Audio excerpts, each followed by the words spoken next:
Allez, je refais la vidéo de test là des nouveaux Hope, les Evo. Donc là, c'est les GR4, parce que je m'étais trompé sur la fonction de la forme des leviers dans l'ancienne vidéo. Donc on va essayer de faire ça un peu mieux. Donc c'est les Evo GR4.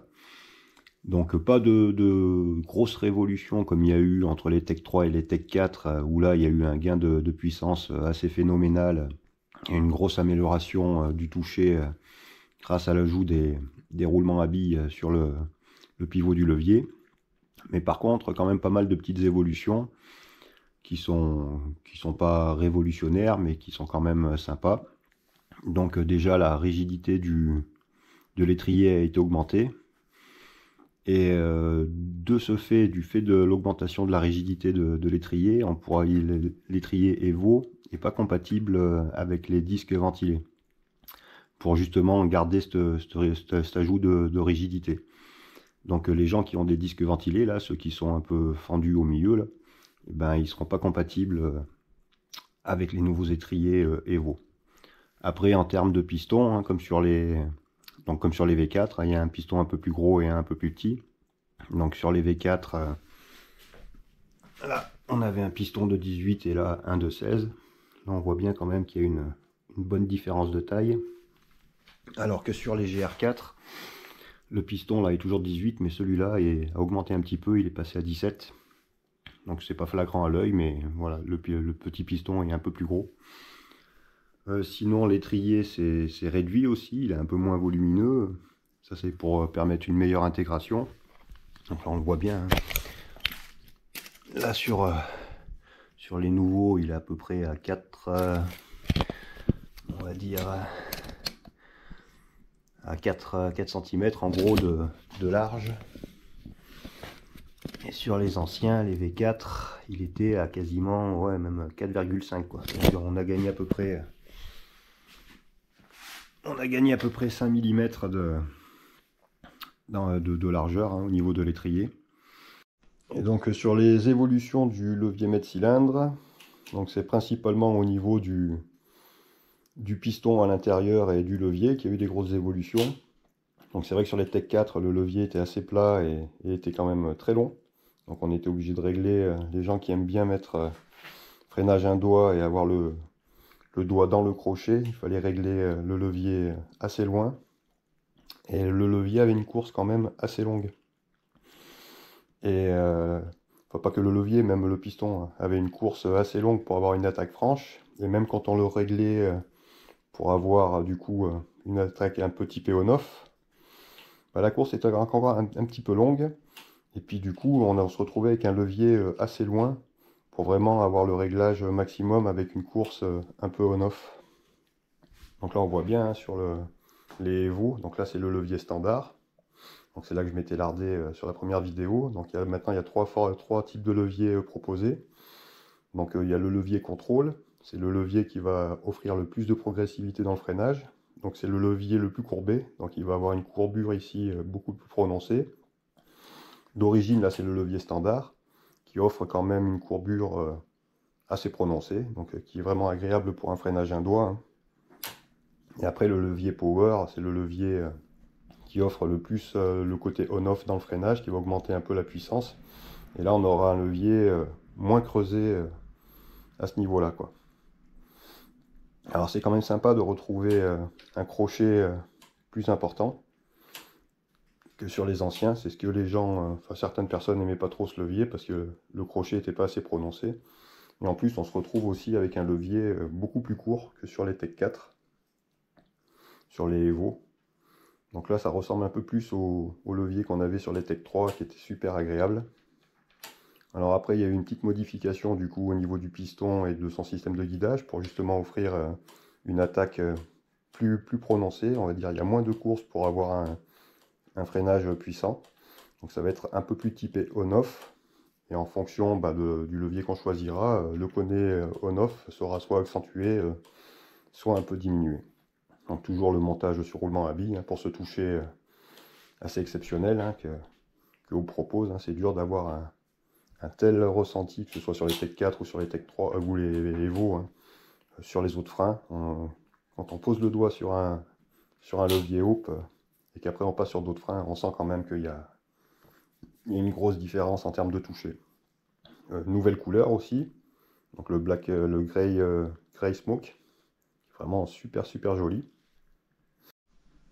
Au niveau aussi du mètre cylindre, maintenant on a la possibilité de faire la purge via la petite vis là de purge. Donc sur les Hope c'était quand même une purge assez propre hein, avec la cuve, mais c'est vrai qu'il fallait démonter du coup le capot, mettre le système de purge, enlever la membrane aussi qu'il y a dessous. Et c'est vrai que le seul moment où on pouvait s'en mettre un peu sur les doigts, c'est quand on remettait le capot avec la membrane, et là il y avait toujours un petit surplus qui dégueulait du levier. Donc là maintenant, en vissant directement la cuve sur la vis de purge, plus besoin d'enlever le capot, et donc là c'est vraiment une purge super propre, on s'en met plus, il n'y a plus rien qui goûte, hein, c'est facile et très propre. Par contre les cuves des Tech 4, enfin des anciens systèmes Hope, on ne peut pas la visser directement, donc je ne sais pas encore s'il va y avoir une petite vis d'adaptation. Il me semble hein, qu'il y a un petit adaptateur là sur lequel qui vient se visser là et sur lequel on visse la purge, ou si c'est carrément une nouvelle cuve qui va sortir spécifique aux Evo. Donc ça, je n'ai pas encore vu le système utilisé là pour... je crois que c'est une rallonge hein, qu'on vient visser là et sur laquelle on visse la cuve. Alors, comme je l'avais dit aussi dans la première vidéo, hein, que ce soit le frein avant ou le frein arrière, c'est livré avec des durites de 2 mètres. Donc quoi qu'il arrive, on sera obligé de recouper les durites pour les mettre à la bonne longueur, même sur le frein avant. Et donc virer l'huile hein, pour couper et puis refaire une purge hein, du frein avant et arrière. C'est vrai que c'est presque un peu dommage du coup de recevoir les freins avec déjà avec du liquide dedans, puisqu'on va être obligé de toute façon de recouper les gaines. Mais bon, ça permet de faire une belle intégration avec des durites vraiment à la longueur adaptée à son vélo et éviter d'avoir des grosses cloches là de câbles qui passent devant le poste de pilotage. Bon alors je sais pas si d'autres utilisateurs ont ce problème de temps en temps, mais quand j'utilise les plaquettes vertes, hein, les Racing, bah, j'ai souvent du mal à obtenir un bon rodage des plaquettes. Et parfois quand on lèche le frein, on a l'impression que le disque dribble un peu. C'est un peu bizarre et c'est quelque chose qui m'arrive souvent quand j'utilise les plaquettes vertes, les Racing, et qui m'arrive jamais avec les autres modèles ou d'autres marques. Sinon, bon, bah, en termes de puissance, hein, c'est pas une grosse révolution par rapport au Tech 4. Donc, comme j'avais dit dans la première vidéo, si tu aimes bien tes Tech 4 et les leviers, c'était mon cas, hein, j'aimais bien les leviers. Ah, c'est un peu chaud là. C'est pas forcément la peine de changer. Ah, par contre, ça pile. Hein. Là, ce que j'avais dit la première fois aussi, hein, on sent vraiment que le freinage est un peu plus on-off que sur les Tech 4. Là, ça prend tout de suite, hein. La course elle est très courte. Pourtant j'ai pas le réglage le plus agressif sur les leviers. Donc des freins qui fait plus on-off. Hein. Il y a quelque part, qu'est-ce que c'est ce bruit? Là.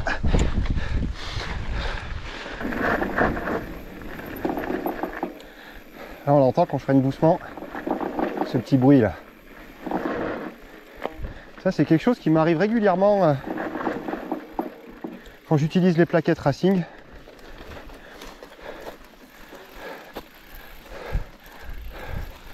Ah, ouais. Un petit dribble, on sent que les plaquettes elles glissent un peu quand on lèche le frein sur le disque et ça fait ce petit bruit là, clac, clac, enfin je sais pas comment dire, ça, on entend un peu là, ça gratte quoi. Et c'est quelque chose qui m'arrive jamais avec les violettes ou avec les autres plaquettes, même souvent j'utilise les Elvid, les bleus là, qui sont semi-métalliques, un peu bruyantes mais qui ont un freinage très franc. Là c'est vrai que souvent avec ces plaquettes vertes j'ai ce petit problème, je sais pas pourquoi, souvent sur l'arrière en plus, ça doit forcément venir du rodage. Par contre le levier, hein, donc là c'est le standard, super agréable avec Avec cette petite courbure supplémentaire là, le crochet, on l'a bien sous le doigt, c'est vraiment super agréable quand on freine à un doigt. Voilà, je sens que je vais me mettre une vôtre là. On essaye le bunny hump. Ouais, ça passe.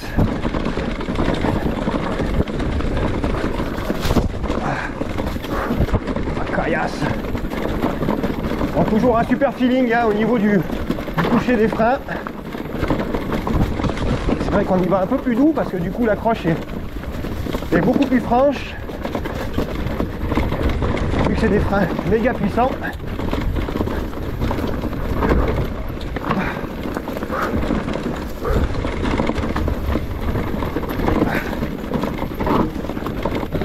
Aucun problème pour ralentir le gros e-bike de 25 kg plus les 85 kg dessus là.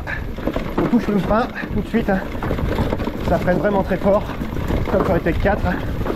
Peut-être même un poil plus, mais surtout beaucoup plus d'agressivité hein, dans la prise de frein.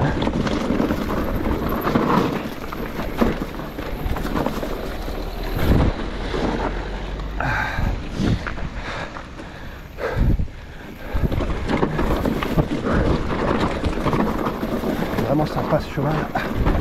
Hop hop hop hop hop hop hop. Putain merde. Je suis lardé. Allez, on repart dans la caillasse.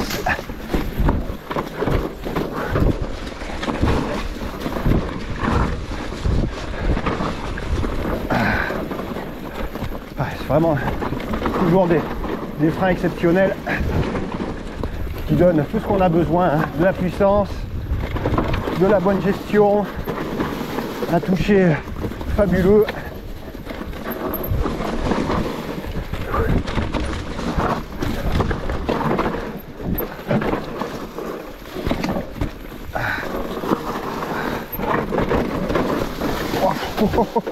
Il n'y a plus de grip dans ce virage.